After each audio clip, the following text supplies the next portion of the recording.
Welcome to week number 5, lecture notes on students' right, speech, expression, and privacy. These are some very important cases, some very important information that the courts have actually acted upon. Freedom of speech is the first one. We hear this quite often. It's used quite often.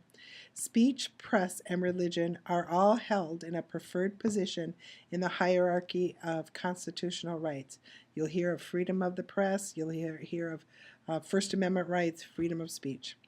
There are limits on free speech, for example, with a clear and present danger.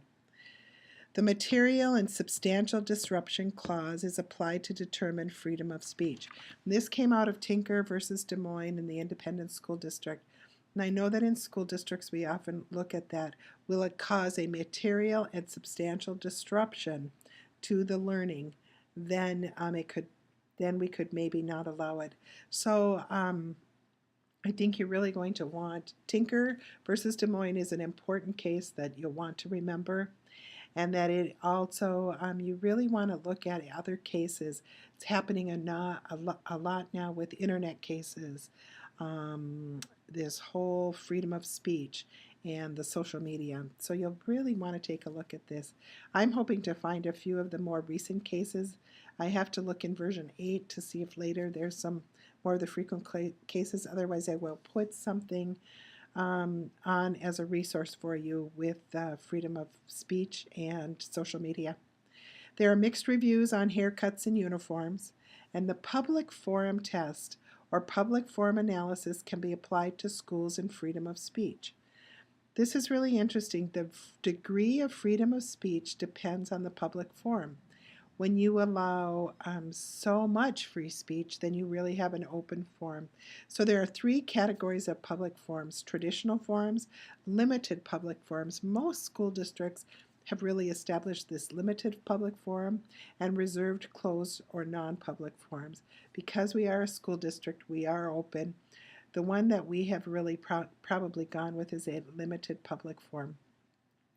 Regardless of what type of public forum, a content-neutral standard must be applied by public schools. I'm going to talk a little bit about freedom of the press.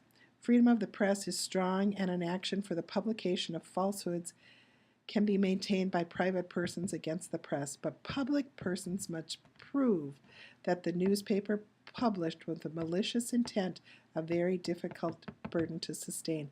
It's very difficult for us to prove that. Often you'll find in the press that things can be written, and because of data privacy, we're not able to respond.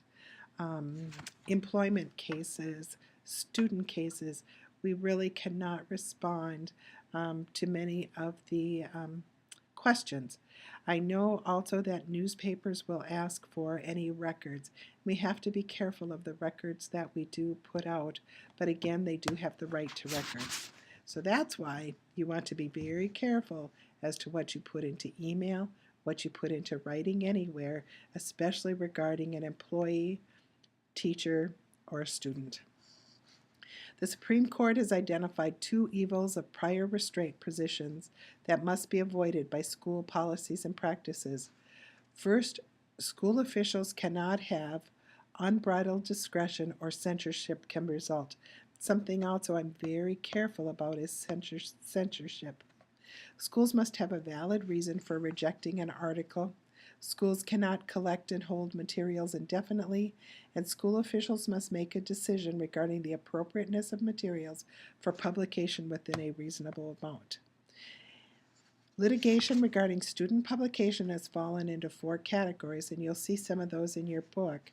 School-sponsored newspapers, non-school or underground newspapers written and distributed by students, materials distributed by students at school but written and published by non-students, and the internet. I'd say social media has become a major part. The changes in the past few years have really caused school officials really to think about that. Search and seizure. The Fourth Amendment protects the right of people to secure their persons, houses, papers, and effect. In addition, it protects against unreasonable searches and seizures. Third, it makes it clear that the government must show probable cause. Finally, the search must be specific and the government must justify with evidence to a judge the necessity of that search. To conduct a search, school officials, it's a bit different, need only reasonable suspicion, not probable cause. However, if you have SROs in your schools, they would be part of a search. They need probable cause. So you have to be careful. That's one of the things we've had to deal with also, is that our administrators do those searches, because once you get into the police, even though they are school resource officers, you really need that probable cause. A search is not reasonable if it lacks specificity or if it excessively intrudes on a student's privacy.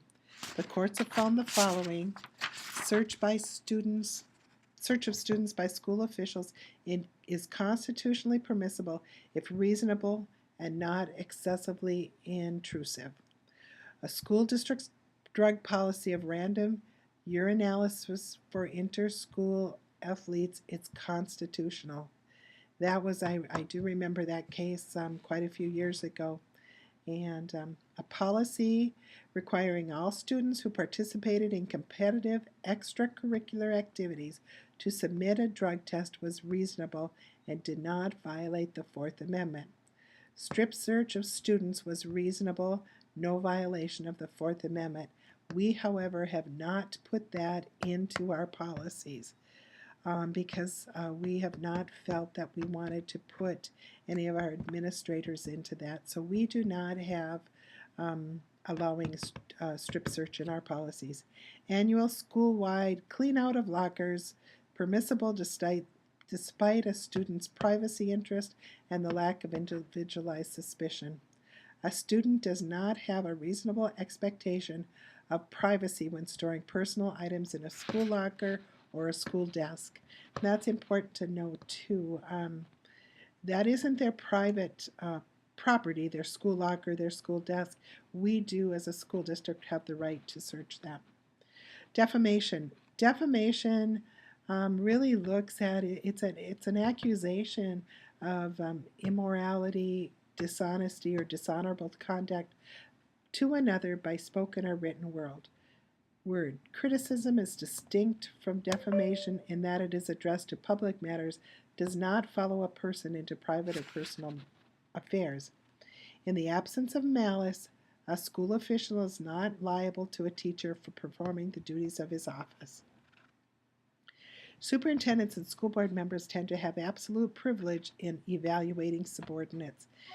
And that's an interesting thing that's happening too, because this teacher evaluation, principal evaluation, new laws, we do have the privilege of evaluating them, but how it is done has to be, actually I feel it has to be done collaboratively. Teachers and other instructional personnel tend to be covered by conditional privilege when acting in the capacity of their employment and interest to the school. Those with a vested interest, for example parents, have a qualified privilege when bringing a complaint about a school employee if the act is in good faith. And most school districts will kind of have a policy, a hierarchy of how they're going to investigate, what they're going to do. Also the hierarchy of if you're not satisfied with what the teacher says, then you go to the principal. Defamation, school officials are protected by conditional privilege, and a plaintiff would have to show that there was malice to prevail. A public official must prove that a defendant intended harm to the plaintiff in order to prevail in a court. Malice characterizes all acts that are done with an evil disposition and unlawful motive with intent to injure or cause harm to another. Falsity is the basic ingredient in the tort of defamation.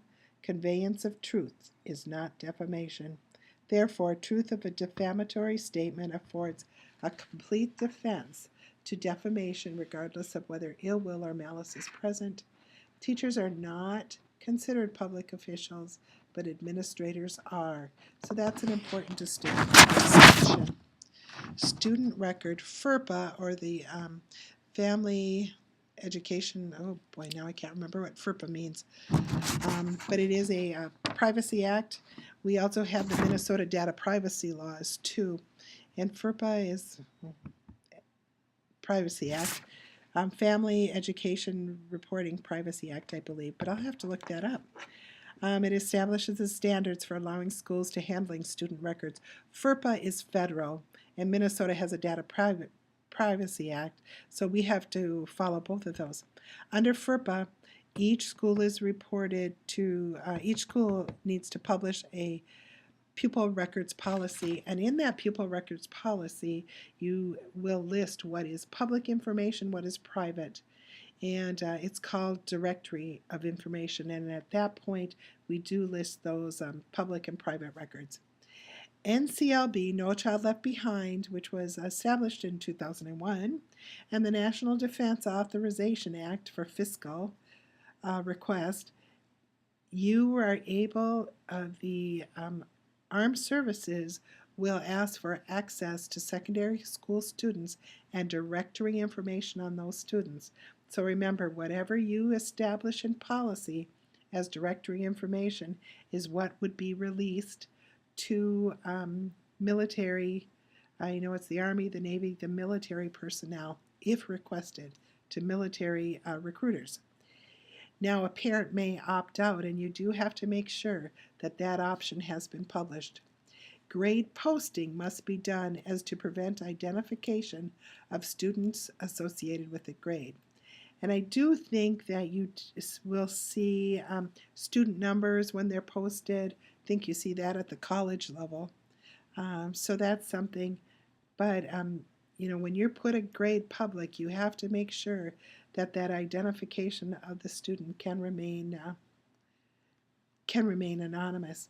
And students can grade each other papers. It was not very long ago that there was a court case on that, and that was found that students can grade each other's papers. Those are all the notes I have for today, and good luck with the rest of the course.